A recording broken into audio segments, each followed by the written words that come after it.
Prep work. Before we get sanding, we're going to cut out all of the different grits of sandpaper we're going to be using. What we have here is just a circular template that is 8 inches, which is the size of the sanding pad. And we have about 2 to 4 sheets of paper just laid on top. And then John right here is going to go ahead and just cut around it. He then takes the cut out circles and he puts them up on the clothespins for easy access. Initial cut. So for the first cut on the board, which is also known as the first sand, we're going to be using 220.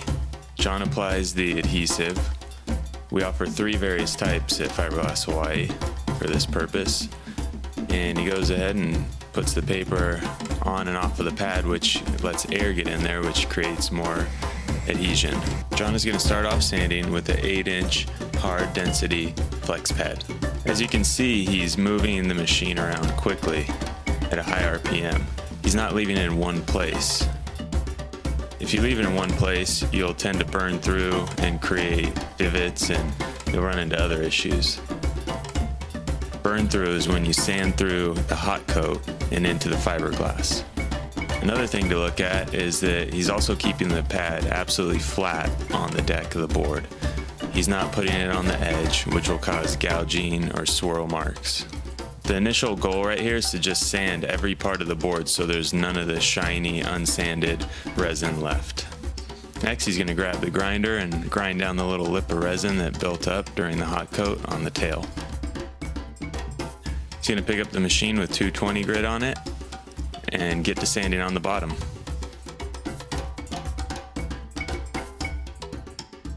One thing you'll notice about John and his sanding is that he's very consistent. The way he holds the machine, the way he keeps the machine moving. Consistency is key in something like this.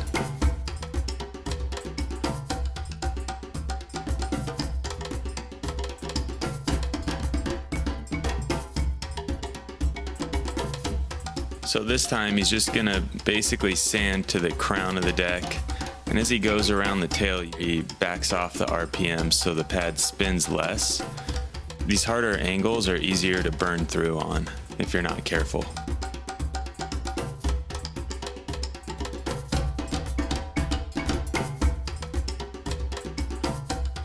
.400 grit.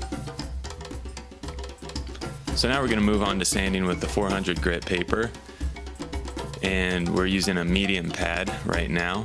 And if you notice, John is now going more nose to tail consistently from the center out to the rail. He's even going to start to wrap it around the crown of the deck and onto the rail and start to sand that.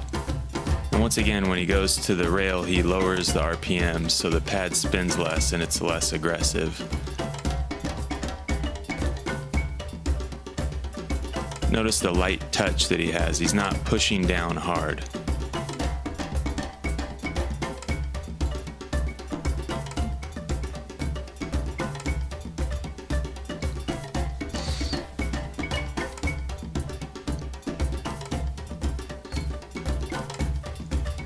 Now flips the board over and he's doing the bottom of the board. You'll notice that consistency again, the way he holds the machine, the way the machine is always moving.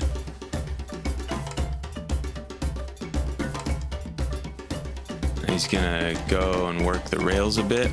John's approach is a little bit different than many that I've seen before. A lot of guys put the board on rail in the racks and hand sand the rails after, but John has it so dialed that he doesn't need to. He just uses the machine the whole way through for the most part. 600 grit. We're going to move on to the final sand right here. Applies the adhesive again, grabs a sheet of 600, and it's time to get to work. The reason John can use 220, 400, and 600 grit paper is because of the process beforehand. Everybody's lamination and hot coat on all the boards is so good and so dialed that he's able to use a finer grit for the initial sanding. Once again, you'll notice his consistency going nose to tail. It's all about consistency. You want to have everything nice and flat and smooth and clean. You really want the shape of the board to stand out and not the gouge marks or the swirl marks from sanding.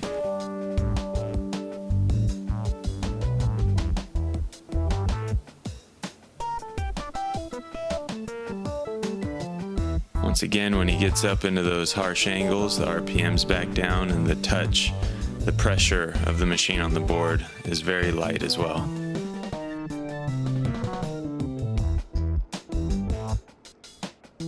The polish. So he's gonna wet sand with 600 grit on the nose and tail. This is just to do a final sanding.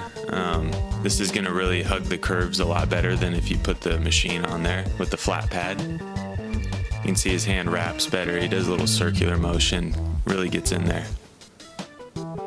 Put some surfboard polish on, not too much. And he's gonna start off at a lower RPM just to spread the polish and then go from there. And it's not necessarily a polish like on a longboard, it's just a little final touch that these guys like to do. And it really does add to the final finish.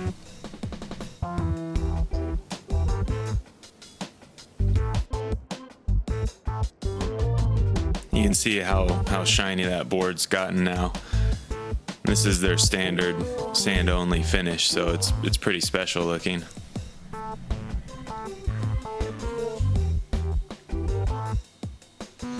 Same to the bottom, a little bit of polish on there. Start off at lower RPMs and just work it right in. Everybody does it different at every shop. These guys tend to go the extra step because that's what their customers like.